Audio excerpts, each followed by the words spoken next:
ಸ್ನೇಹಿತರೆ ನಮಸ್ಕಾರ. ನಮ್ಮ ನಾಡು ನುಡಿ ಯೂಟ್ಯೂಬ್ ಚಾನೆಲ್ಗೆ ಸ್ವಾಗತ. ಸ್ನೇಹಿತರೆ, ಭಗವದ್ಗೀತೆ ಮಾನವರೆಲ್ಲರ ಧರ್ಮಶಾಸ್ತ್ರವಾಗಿದೆ. ಶ್ರೀಕೃಷ್ಣ ಕಾಲದಲ್ಲಿದ್ದ ಮಹರ್ಷಿ ವೇದವ್ಯಾಸರಿಗೆ ಮೊದಲು ಯಾವುದೇ ಶಾಸ್ತ್ರವು ಗ್ರಂಥ ರೂಪದಲ್ಲಿ ಉಪಲಬ್ಧವಿರಲಿಲ್ಲ.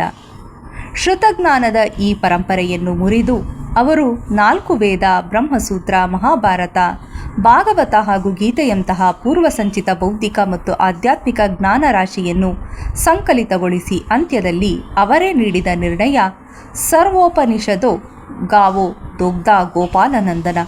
ಎಲ್ಲ ವೇದಗಳ ಪ್ರಾಣ, ಉಪನಿಷತ್ಗಳ ಸಾರವೇ ಗೀತಾ, ಅದರ ದೊಗ್ಧ ಗೋಪಾಲಕ ಶ್ರೀಕೃಷ್ಣ ಮತ್ತು ಅಶಾಂತ ಜೀವಿಗಳಿಗೆ ಪರಮಾತ್ಮ ದರ್ಶನ ಹಾಗೂ ಸಾಧನೆಯೇ ಸ್ಥಿತಿ, ಶಾಶ್ವತ ಶಾಂತಿಯ ಸ್ಥಿತಿಗೆ ತಲುಪಿಸಿದವರು.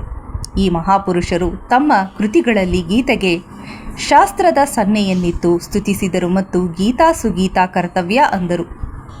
ಗೀತೆಯನ್ನು ಉತ್ತಮ ರೀತಿಯಲ್ಲಿ ಮನನ ಮಾಡಿ ಹೃದಯದಲ್ಲಿ ಧಾರಣೆ ಮಾಡಲು ಯೋಗ್ಯವಿದೆ. ಇದು ಪದ್ಮನಾಭ ಭಗವಂತನ ಶ್ರೀಮುಖದಿಂದ ನಿಃಸೃತ ವಾಣಿ.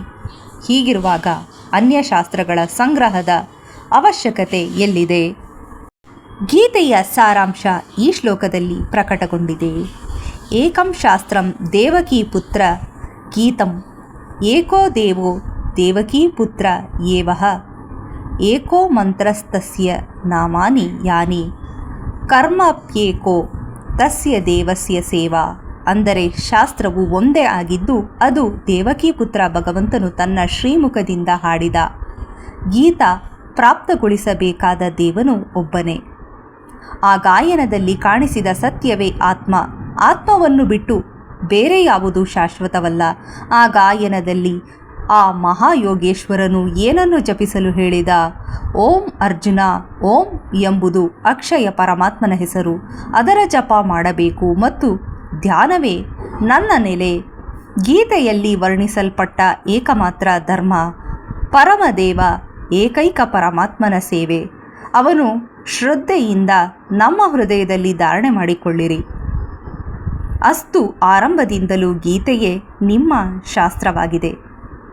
ಭಗವಾನ್ ಶ್ರೀಕೃಷ್ಣನ ಅನಂತರದ ಸಾವಿರಾರು ವರ್ಷಗಳ ಬಳಿಕ ಪರವರ್ತಿ ಮಹಾಪುರುಷರು ಎಲ್ಲರೂ ಕಾಣಿಸಿದುದು ಒಂದೇ ಸತ್ಯ. ಅವೆಲ್ಲವೂ ಗೀತೆಯ ಸಂದೇಹವಾಹಕವಾಗಿ ಆಗಿವೆ. ಈಶ್ವರನಿಂದಲೇ ಲೌಕಿಕ ಮತ್ತು ಪಾರಲೌಕಿಕ ಸುಖಗಳ ಕಾಮನೆ.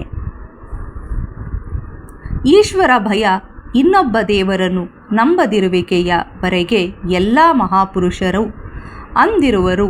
ಆದರೆ ಈಶ್ವರೀಯ ಸಾಧನೆ, ಈಶ್ವರನ ಬಳಿ ಹೋಗುವ ದಾರಿಯನ್ನು ಕ್ರಮಿಸುವ ರೀತಿಯನ್ನು ಕೇವಲ ಗೀತೆಯಲ್ಲಿ ಸಾಂಗೋಪಸಾಂಗವಾಗಿ ಕ್ರಮಬದ್ಧವಾಗಿ ಸುರಕ್ಷಿತಗೊಳಿಸಲ್ಪಟ್ಟಿದೆ.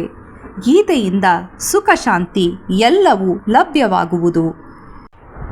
ಅದರ ಜೊತೆ ಅಕ್ಷಯ ಅನಾಮಯ ಪದ ಕೂಡ ಇದೆ. ಗೀತೆಯ ಗೌರವ ಪ್ರಾಪ್ತ ಟೀಕೆಯನ್ನು ನೋಡಿರಿ. ವಿಶ್ವದಲ್ಲಿ ಸರ್ವತ್ರವೂ ಗೀತೆಗೆ ಮನ್ನಣೆ ದೊರಕಿರುವುದಾದರೂ ಅದು ಯಾವುದೇ ಧರ್ಮ ಅಥವಾ ಸಂಪ್ರದಾಯದ ಸಾಹಿತ್ಯ ಅನ್ನಿಸಿಕೊಂಡಿಲ್ಲ. ಏಕೆಂದರೆ ಸಂಪ್ರದಾಯಗಳು ಯಾವುದಾದರೊಂದು ರೂಢಿಗಳಲ್ಲಿ ಸಿಲುಕಿಕೊಂಡಿದೆ. ಭಾರತದಲ್ಲಿ ಪ್ರಕಟಗೊಂಡಿರುವ ಗೀತೆಯು ವಿಶ್ವ ಮನೀಷೇಯ ಸಂಪತ್ತು ಆಗಿದೆ. ಆದ ಕಾರಣ ಇದಕ್ಕೆ ರಾಷ್ಟ್ರೀಯ ಶಾಸ್ತ್ರದ ಸ್ಥಾನವನ್ನಿತ್ತು ಭೇದ ಭಾವ ಮತ್ತು ಕಲಹ ಪರಂಪರೆಯಿಂದ ಪೀಡಿತ ವಿಶ್ವದ ಎಲ್ಲ ಜನರಿಗೆ ಶಾಂತಿಯನ್ನು ಒದಗಿಸುವ ಪ್ರಯಾಸ ಮಾಡಬೇಕಿದೆ. ವೇದಗಳ ಚಿರಂತನ ಸತ್ಯ ಉಪನಿಷತ್ತುಗಳಲ್ಲಿ ಸಂಗ್ರಹಿತವಾಗಿದೆ. ಉಪನಿಷತ್ತುಗಳ ಸಾರ ಶ್ರೀಕೃಷ್ಣನ ವಾಣಿಯಾದ ಗೀತೆಯಾಗಿದೆ. ಸಾರಾಂಶತಃ ಗೀತೆಯು ಅಪೌರುಷೇಯ ವೇದ ರಸವರ್ಣದಿಂದ ಸಮುದ್ಭೂತವಾದ ಉಪನಿಷತ್ಸು ಧಾರೆಯ ಸಾರ ಸಸ್ವರವಾಗಿದೆ. ಇದೇ ರೀತಿ ಪರತತ್ವವನ್ನು ತಿಳಿದಿರುವ ಪ್ರತಿ ಮಹಾಪುರುಷನು ತಾನೇ ಧರ್ಮಗ್ರಂಥವಾಗುತ್ತಾನೆ. ಆತನ ವಾಣಿಯ ಸಂಕಲನವು ವಿಶ್ವದ ಯಾವುದೇ ಭಾಗದಲ್ಲಿಯಾದರೂ ಶಾಸ್ತ್ರವೆಂದು ಪರಿಗಣಿಸಲ್ಪಡುತ್ತದೆ.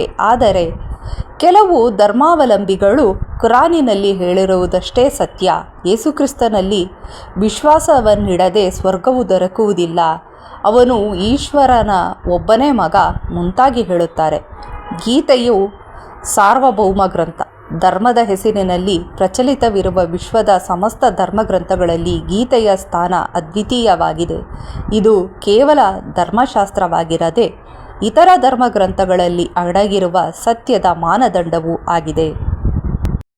ಗೀತೆಯು ಪ್ರತ್ಯೇಕ ಧರ್ಮಗ್ರಂಥಗಳ ಅನುಸ್ಯೂತವಾದ ಸತ್ಯವನ್ನು ತೆರೆದಿಡುವ, ವಿರೋಧಿ ಕಥನಗಳಿಗೆ ಸಮಾಧಾನ ಹೇಳುವ ಓರೆಗಲ್ಲಾಗಿದೆ. ಧರ್ಮಗ್ರಂಥಗಳಲ್ಲಿ ಸಂಸಾರದಲ್ಲಿ ಬಾಳಿ ಬದುಕುವ ಕಲೆ ಹಾಗೂ ಕರ್ಮಕಾಂಡಗಳ ಬಾಹುಳ್ಯವಿದೆ.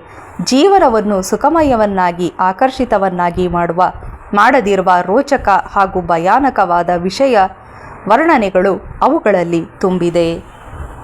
ಸ್ನೇಹಿತರೆ, ಪ್ರಸ್ತುತ ಭಗವದ್ಗೀತೆಯ ಸಾರವು ಯಥಾರ್ಥ ಗೀತಾ ಎಂಬ ಪುಸ್ತಕದಿಂದ ಆಯ್ದುಕೊಳ್ಳಲಾಗಿದೆ.